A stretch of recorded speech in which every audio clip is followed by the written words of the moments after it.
The three most important things I have found that can help us move through our grief.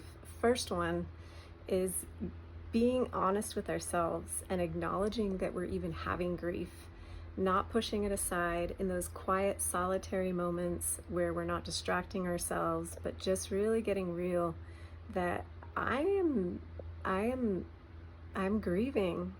I'm dealing with this major loss I had in my life, and it can crop up weeks, months, years after a death.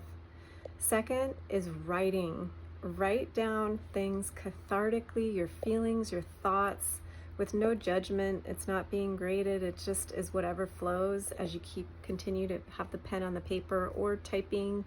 I think for a lot of people, the slowing down that writing requires helps them tap into a different part of themselves that just thinking hasn't allowed them to get into, and just letting it flow. And again, just telling the truth, just truth telling, and just being emotionally honest with yourself.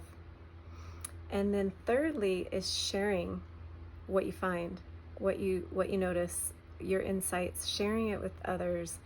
And specifically, probably the most effective way to learn to move with grief and tend to grief like you would tend a garden or tend to a wound, is to do it in the presence with others who they themselves have had a life-altering loss occur, and they are actually facing it and dealing with it and not denying it like so much of our culture teaches us to do.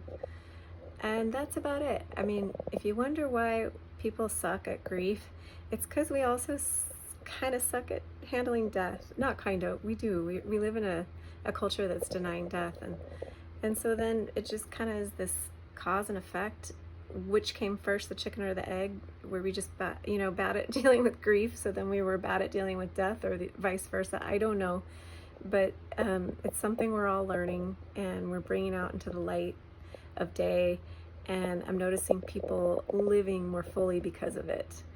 If we are tapping into our grief and some of the what we've labeled as tougher, more difficult, bad emotions, we're actually allowing for the free flow of joy, the good, quote, good emotions, the creativity and the excitement for life again.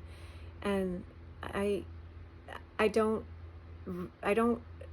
tell people face your grief with the benefit of this, like the promise that you'll feel this.